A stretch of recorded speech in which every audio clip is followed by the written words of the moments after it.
I don't understand what you're saying. And auditor. So people that come and film places for, I don't know, various reasons. How's it going? I've got a quick question for you.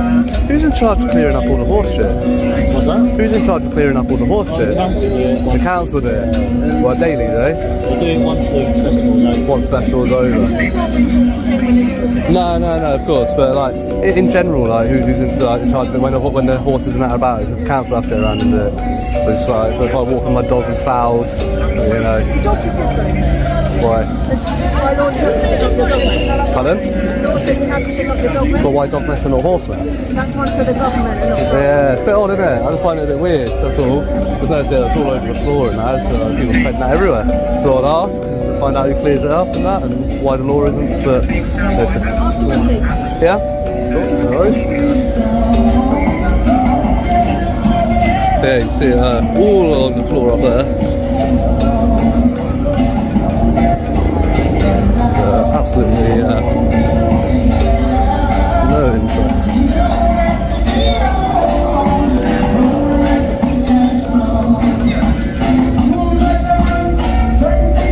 More of it up on the road up there.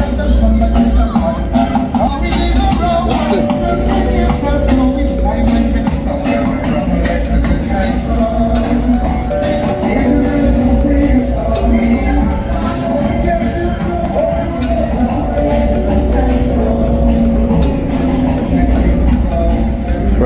Accidentally turning that camera around, didn't I? Oh, God, truckload of coppers over it.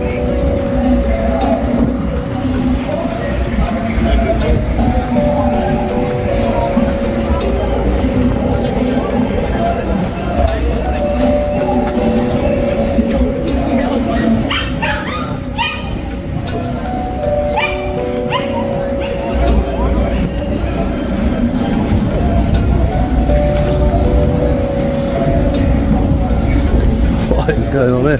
This is where they're all hiding. They're all gathered up here.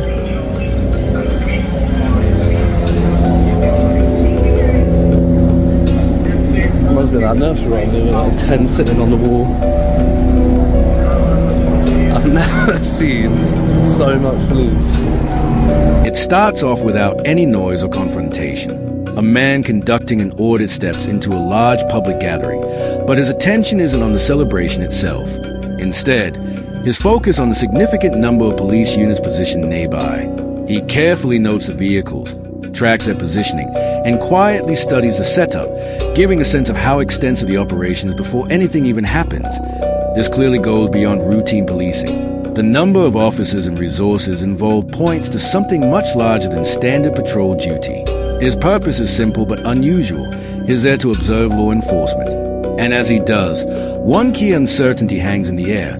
What will happen when those being observed realize they're the ones under scrutiny? In one small little area.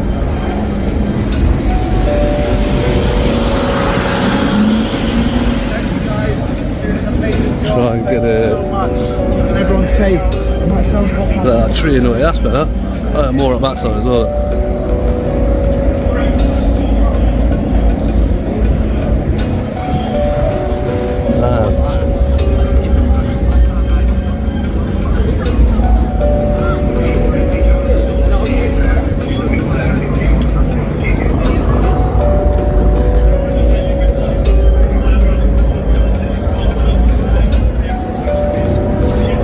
Never seen so many in one place.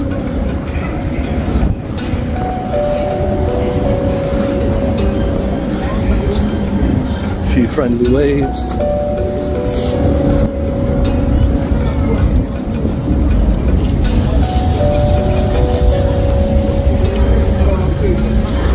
See some flashing ambulance lights up here. I bet you she's going to do exactly the same thing.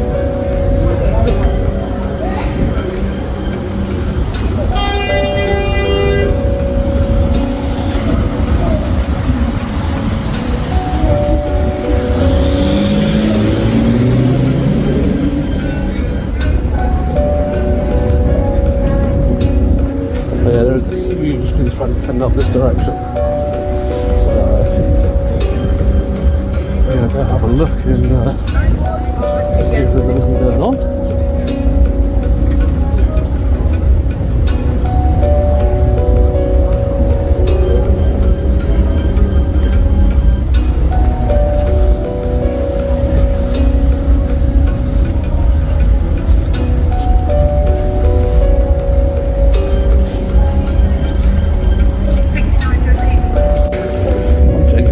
Curious where this massive troop of coppers are getting these bags on.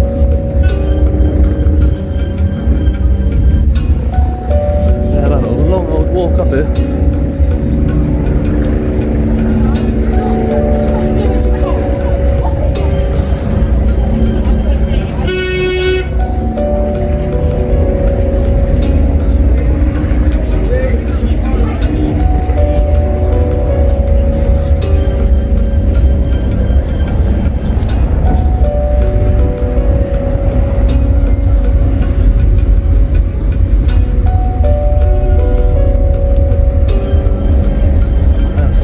Rucksacks. Coming down here. So this must be where they're based out of this weekend. Vehicles and that coming down as well. So, what is it? St. Charles RC Primary School. Is this where you're basing out of for the weekend, is it? Okay, fair.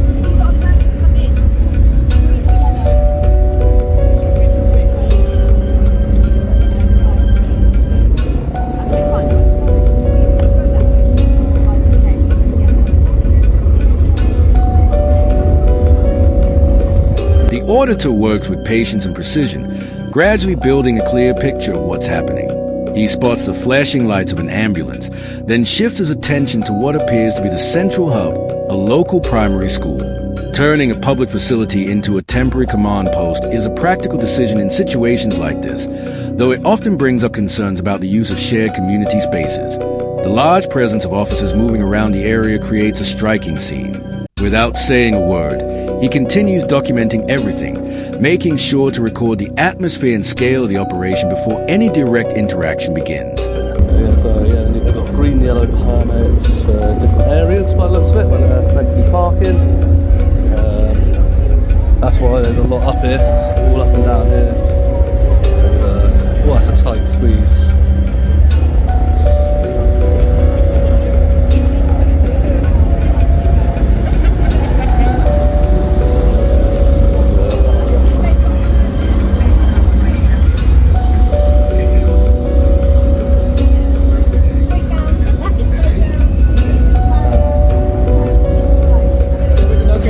Pardon? Okay. Yeah, everything's fantastic, man. How are you? I'm good. I'm just wondering why you're taking an interest in our base or something. That's interesting, isn't it? It's a big event. Just interested in how the Metropolitan Police schedule handle things. It's a huge event. It's not sort of a behind the scenes sort of thing. Not everybody gets to see. You know, quite interesting.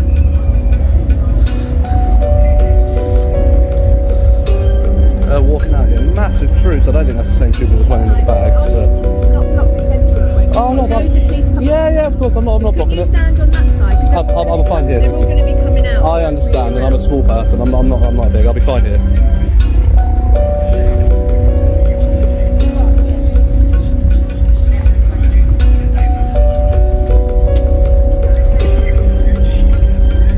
Oh yeah, how's it going? One with a whistle at the back. Interesting. So Alpha Whiskey 3008.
first interaction begins as an officer walks over, speaking in a courteous yet straightforward manner. The auditor keeps his composure, responding clearly and without any sign of conflict. He explains that his focus is on documenting the operational side of things, presenting it as something relevant to the public. That approach quickly lowers the intensity of the moment and encourages a more respectful exchange. Even so, there's still a subtle sense of unease beneath the surface as the conversation unfolds. Afternoon, sir. How are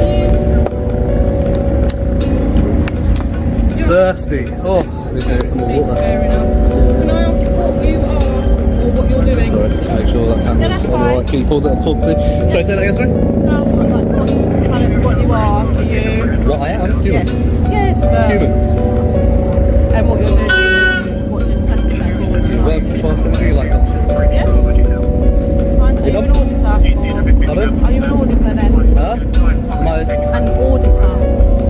An auditor? What's an auditor? Are you an auditor or not? What's an auditor? I don't understand what you're saying. And auditor. So people that come and film places for I don't know various reasons.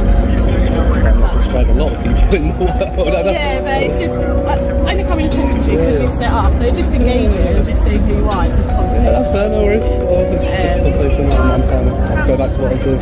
Yeah. Cheers. Okay. All right Who have then. I spoken to today? Yeah, sorry. You've spoken to Sergeant Pierce. Sergeant Pierce, and your collar number? 296. 296 Alpha Whiskey. And you are, sorry? Davis. Davis. And 220 Alpha Whiskey. All right. Cool. What's Alpha Whiskey? It's Charing Cross, isn't it? Yeah, thought so. Just seen a bunch of your colleagues doing naughty things. It's always the Charing Cross lot. Hello, sir. Hiya. How are you? Not bad, how are I you? know you've been asked before. Can you just confirm what it is exactly you're filming and why? You are, sorry? I'm Inspector Baker Doyle. I'm attached to Kensington Chelsea Neighbourhood Policing. Kensington, Chelsea. Yes, to this borough, effectively. Oh, right, okay, fair. No worries. So I'm just wondering why you're filming us all coming and going from our welfare station. Same response I gave Sergeant earlier. What's that? Go ask Sergeant. You know I've been spoken to before. I know, but I'm just asking you out of courtesy. Obviously, we've had a that's data fine. breach today in terms of being in the media for all of our warrant members and so on. Oh, have you? Well, I'm sure you've read the news this morning. No, I actually haven't. Okay. So I actually obviously haven't. we're really mindful of that in terms of our heightened Right. tensions and stuff, because quite frankly right now, Yeah. anyone could have all of our details in terms of our names, not necessarily addresses yet. Sounds like you're but pretty ballsed up on that one, didn't you? not personally myself. Well, no, not you, but the company that we force, the outsource force. to. So all I'm asking is That's really mad. why Straight after the PSNI did that as well. Well, and they're at more risk than we are. Yeah. Well, it's Northern Ireland's but more tension over there, isn't there? Yeah. But that's the only reason. I'm not trying to be pedantic. No, I'm just that's literally fine. asking you as to why you're filming. This is our welfare station. It's Yeah. all on the line. Yeah. If you want to know how many officers we've got on duty today, you can apply for it under the Freedom of Freedom of Information and so on. Information, So yeah. yeah. So I'm just wondering why. Why not? Is it a YouTube channel? Huh? Is it a YouTube channel? Some pictures of that. Why not? Why The not? opportunity to be in all carnival footprint Yeah. and see the actual So- event, a but lot you're of people- focusing just solely on where we're having our events. I've been up there. Is it like an auditing YouTube Pardon? channel? Is it an auditing YouTube channel effectively where you've got, I'd assume that's I mean, I've never said that. I have a YouTube channel. But you are, sorry, yeah. 238066. Okay. PCPS, yeah. I appreciate it. Thank you. No problem. Yeah. At least you're being respectful. That's all I would say. Yeah, At least I've got- on the other side of the oh, road. Just really Yeah. curious, because Not obviously we making, have people like I'm not yourself. I'm you're not getting in your way or anything. Ultimately, we have people like your good self at the back of our gates. You know, Charing Cross, for example. Yeah. We've had officers they do it in a different acquired way. by yourself. Yeah. Not you personally, but people coming in their faces what you do. Ultimately, we're doing our job. Yeah. We're here, but Oh, I at mean, the if I same saw you doing time- anything wrong, then 100% I'd confront you on it, the same way you would me if I was doing anything wrong. Absolutely, 100%. but we've just got to have for that the time being. mindfulness as to why Yeah. you're filming. It's technically, you know, we've got to be Yeah. mindful of counter-terrorism and things like that. So. Okay, you can wonder, you can ask, and I don't have to answer your questions. I'm not going to answer your questions as to why I'm doing what I'm doing or what I'm doing here. That's my business. But when it impedes on our operational Right. purpose, then that is when we'd have to have cause for concern. Yeah, you can have your cause for concern. You're free to have them, Inspector. I have cause for concerns every day, but I don't impose them on other people. You know, you by all means, you've got people stood there watching me. You got there's so many police around. I couldn't count them a million times over. No, but again, I'm- it's where this video is going. in Yeah, terms of yeah. People's security, because obviously, Yeah. in theory, we've got officers in here that are undercover, Right. doing their plain clothes work. Obviously, Oh, 100%. I'll be posting them everywhere, and your undercover vehicles, 100%. I don't agree with undercover, so 100%. we are allowed to wear. Oh no, I know you're allowed to, but I don't agree with it. So 100%, I will always Have you ever dox thought about undercovers. coming along and ride along with us to actually see our job from our side? No, Okay, you actually. should really think about that. The reason I don't inspect it, to be completely honest with you, is because it's like people behave differently when they're being observed. If you know that you've got an observer with you, your behaviours are going to be differently. Likewise with your camera. Yeah, where we behave differently. I completely agree. I completely agree. personally don't However, think for some people it doesn't change. And like if and for some people, if I get interacted with by a police officer being rude when I know they're on camera, it says a lot about what they would do off camera. You guys, I'm not saying you guys have been rude. You guys have been great. Got no issues with you at all. You know. I personally don't act any differently. You could come with me, you could have that filming all the time. And ultimately, I've got this which protects myself. What was it, Inspector? Sorry. Baker Doyle. Baker Doyle. Oh, it's down there. Yeah. Alright. Greg Baker Doyle. I'll tell you what. Have you got an email address? I can email you I'll on. give that to you now. Yeah, if you say it, it's all Alright, so recorded. P Papper is in the letter P. Yep. 225235. Yeah. At met.co.uk. I'll shoot you an email one day, more than welcome to and I'll come tell you what. and If you'll be happy with me filming along the ride along, More than problem. all of it. Let's get you signed some paperwork. It's Yeah, to yeah. say that you're with us for Yeah, insurance purposes. Absolutely, blah, blah, blah, so, but all recorded, no cuts, no editing. that's right. Obviously, I would blur out any victims' faces, things Yeah, like that. yeah, Obviously, there's that's a sensitivity respectful. on that. Yeah. But other than that, if you'd be up for that, I'd be up for the ride along. Yep, email me please. Alrighty. I'm just based at Kensington Police Station. Alright. I joined the job after. Did you? Fair enough. They provide a side of things that you don't need to see on TV. Yeah. After spending some time watching from a distance, a higher-ranking officer, an inspector, approaches the scene. This marks a turning point. The conversation quickly shifts to the central question. What's the purpose behind recording police? The auditor responds by referencing the idea that people tend to behave differently when they know they are being observed. When the inspector brings up the risk to plainclothes officers, the auditor replies in a direct and unfiltered way. Then, in a twist that isn't often witnessed, the inspector presents an unexpected proposal, changing the direction of the exchange entirely. Alrighty. Cheers.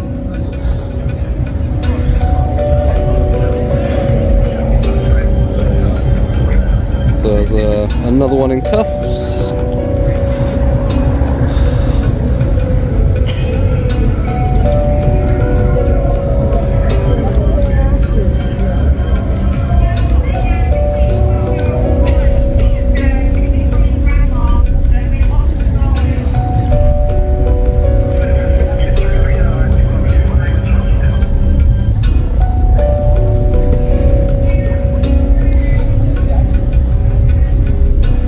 Inspector for Kensington Chelsea Borough, which is pretty much where we are now, come out and chat to me.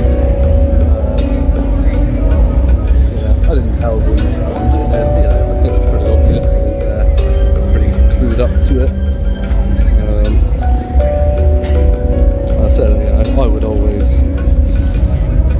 I don't agree with the undercover. I think.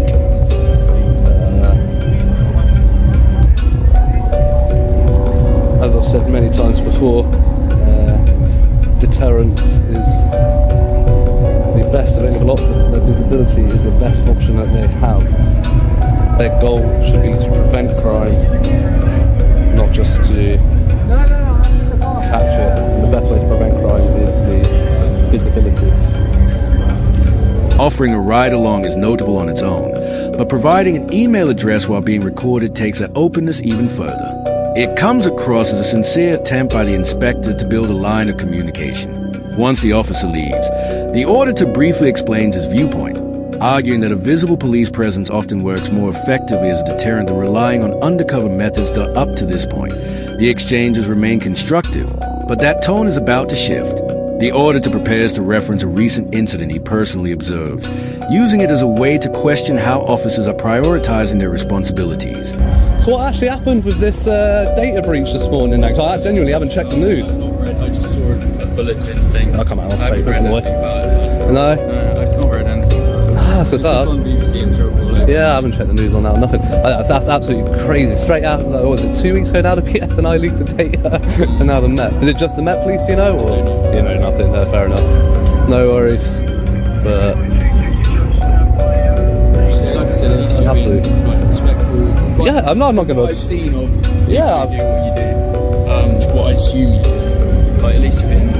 I'm not. I mean. taken, I mean, I could stand here and stand right next to you. And I was stood there like a few hours ago. I stood there for The way a some bit. people they try and walk in and try and agitate the situation. You're not doing that. It's fine. No, I mean, at the end of the day, it's a school, it's private property. You know, Yeah. I would assume that I don't really want to be going on there anyway. Still but- up, you know what I mean? Yeah, at a police station, 100% I would. Like, if there was no signage, 100% I would push every boundary. You know, but Or you got people. You're there because you're in this police station. oh yeah, 100%. But it's like what they call a pregnancy test, when they're with like software development and things like that. Building, it's like how far can you impregnate a building, get past security before you're caught, sort of thing. It's like testing your boundaries and making sure, because you know you have what you call secure sites, so they should be secure. So it's like anywhere that's publicly available, basically we're allowed to walk around, we're allowed to film, we're allowed to take photographs, things like that. Office and police station. Yeah, no, exactly. Yeah, exactly. And that's what I mean. Like if you have gates and stuff closed, On a signage. personal level, people are giving out like personal details. So, Avoiding crime, things like that, and they, yeah, they want to feel Yeah, safe. myself and a lot of people that do this, we do try to, if we go into like the front counter sort of area, if there are people in there, we always try and wait for it to be as clear as possible. If somebody is reporting something sensitive, we'd try not to post it unless there was like, say, I was being like handled. One of us came up. Well, if I was being handled, yeah, and it was in the background, then it's some things are unavoidable. But I would argue that the onus is on you as the police to provide a safe place for somebody to hand details not in public. You know. Yeah, but there are conversations that happen like that, like in terms of me saying a lawyer's name, are you here for this guy? Yeah. And that would be that sort of issue that 100%. maybe that you wouldn't be aware of, Yeah, and yeah. I wouldn't be aware you're there necessarily. Yeah. And then I'd be like, what are you doing? That's not right. Yeah, 100%. And again, I agree with what you're saying, and it depends. Like, if you weren't talking to me necessarily, then no, I wouldn't include that in any footage. But I would still argue that the onus is on you to make sure that you're not saying that information in public and sharing that, as you're controlling people's data. As another officer joins in, the discussion expands. The auditor introduces a comparison, likening his role to someone testing the security of a building by identifying weak points. This shifts the conversation into a deeper exchange about how information is handled in public spaces. The focus turns to accountability. Who is responsible when private or sensitive details are spoken where anyone can hear? The auditor argues that the obligation largely falls on the police, as they are the ones managing and communicating that information. The data handlers, I would argue that you have a responsibility. You could go up to somebody and say on a bit of paper, is this you? Are you waiting for this person? So you don't have to verbally announce it. I know it's a bit more time consuming and everything. You go into doctor's surgeries, things like that. Oh, and I don't agree with that either, yeah. I think that's completely wrong the way they do it in doctor's surgeries, you know. With the digital age that we have, I don't think there's an excuse for it. There are other solutions, and I know they cost money, they take time to implement. If I asked, what would you say your point was today? What are you trying My point is that I've never been to Notting Hill Carnival, so I thought I'll come check it out. Yeah. It's so busy up there, I'm not getting massive swathes of people. So, and as I was just walking down the side streets, I just happened to stand across this place. So, you know, I think the Met are starting to get better with it, but in terms of just setting up my tripod, standing here taking pictures, video, or whatever in public, you guys are getting much better with not confronting us in the way that you did a year ago, 2 years ago. You are getting much better with it. We walk around, especially things like this where there are always confrontations between public and police and things like this. I've been walking around and making sure that when the police do interact with somebody in a way they're using their powers, they are doing so correctly and not doing what they should be doing. You've not seen anything? Unfortunately, I have. There was one guy who was stopped and searched anyway, the one that actually the police van pulled down, picked him up a minute ago. His stop and search just seemed completely unreasonable to me. It was so loud I couldn't really hear what was being said, but from what I was seeing, it seemed completely unreasonable. You're at that distance where you might not be aware of what's taking place before. Potentially, from what I could see, he had a joint in his hand, and that prompted a stop and search. And I'm like, how many people are smoking joints up there? How many people are doing NOS balloons? Yeah, exactly. And you got people doing NOS balloons up there, and the police sit there watching them do it because it's a joint, it's a NOS balloon. It ain't crack cocaine, they ain't selling it to kids. Things like that are going to happen in places like this, and you can't stop everything. What do you think the limit is on what we should deal with and something like that? That's an interesting question. I think violent crime should be a priority Exactly, here. Yeah, violent crime. Again, if it's somebody walking along with a joint in their hand, as long as they're not dealing it to people, that becomes a different thing. But if there's either joint in their hand, personal use, I don't see an issue. I don't think we should be criminalised anyway, in my opinion. Okay. So that's a whole debate in of itself. definitely. NOS balloons again, like they're having a laugh. It's NOS, you know, they're putting themselves at harm by doing it. But as long as they're not doing it, giving it to other people and selling it. But likewise, if you we know. don't make sure that there is... The conversation moves away from general ideas and focuses on a specific example. The auditor mentions a stop-end search he observed, which seemed to be over a single joint. He questions whether dedicating time to that situation makes sense during a large-scale public event. This puts the officer's decision-making directly under scrutiny, and the tone of the exchange becomes noticeably more serious as the focus shifts to how resources are being used. If someone was smoking to the point that they are passed out in the street, that creates a different issue. We want to make sure that there's a personal protection issue. If they're not protecting themselves, who protects them? We've got to be there to protect them. But then there's people up there drinking until they pass out on the floor, you know. Yeah, of course, but you don't stop them drinking unless they're being rowdy, or out of control, drunk and disorderly, then you can get involved. If somebody's smoking and they're out of control with it, which, let's say, if they're smoking a spliff, if they're out of control with it, it's probably not a spliff they're smoking. It's just seen that. Who knows what else he had on him after we've had right? Because let me tell you, someone who's willing to break a law is willing to break law, right? Do you not see it? But then I would argue that every single person, including yourself and all your good constables, have broken a law at some point. You know that? For sure. So you're saying. But if we don't challenge that behaviour, explore further what they're doing, and why they're doing it, But then again, as I saw, then things get out of control. Yeah, and as I saw, he had a spliff in his hand, and that prompted the stop search. And I'm like, but again, the personal use. We run someone's details through and find God knows what unnecessary. Yeah, but then why? Again, if he gave his details, he was stupid for doing that. Say that as a bite size. Yeah, but anyway, so that was one thing. I'll let you do that.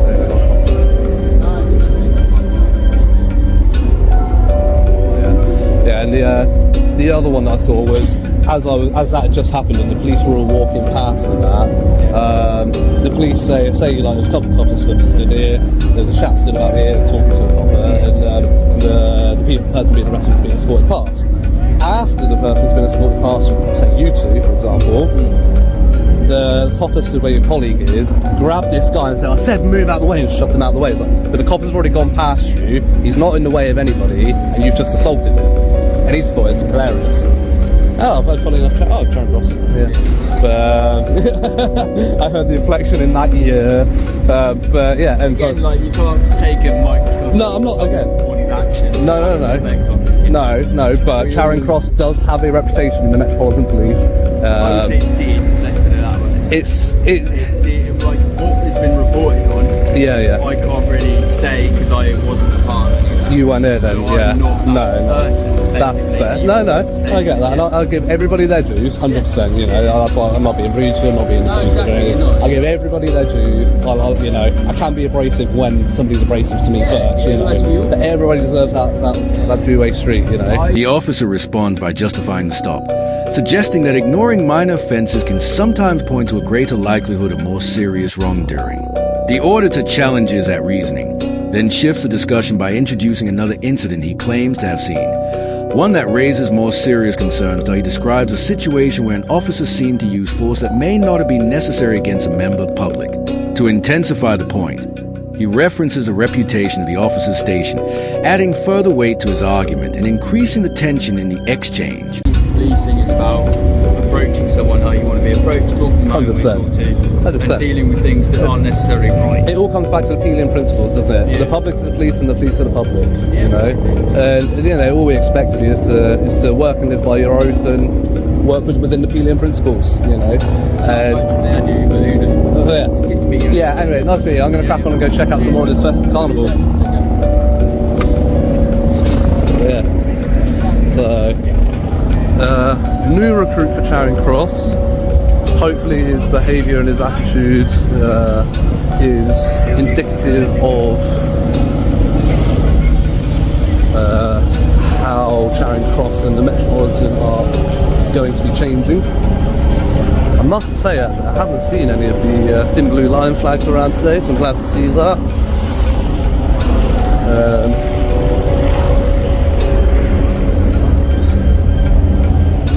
Yeah, a nice little chat there with Charing Cross Constable. Yeah, hopefully that attitude and behaviour does continue on. It is indicative, but we will see. The future will tell.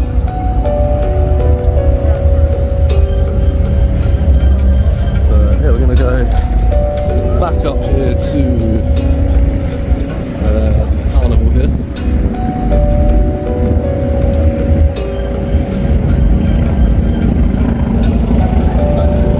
Have a little look what's going on up here. I think the way I'll probably work this, guys, is that little video there, I'll put up one, and the arrests and assault now. I'll put in a different video, I'll link it. Because it has cost me money to get here and do this, so I won't be able to monetize my music in. We'll see what I get around to doing. Despite the intensity and directness of the exchange, it concludes on a surprisingly respectful note. Both sides manage to align on the Peelian principles, which form the foundation of policing in the UK. This interaction highlights 3 important insights. First, maintaining composure and professionalism can open the door to meaningful and constructive conversations. Second, having a clear understanding of your rights and being able to explain your intentions effectively plays a crucial role in situations like this. Lastly, it demonstrates that within a single police force, different officers can approach public engagement in very different ways. What are your thoughts on how the inspector handled the situation? Share your perspective in the comments. And if you appreciate content like this, consider subscribing for more. This content is intended for educational purposes only and should not be taken as legal advice. Always review the laws applicable in your area.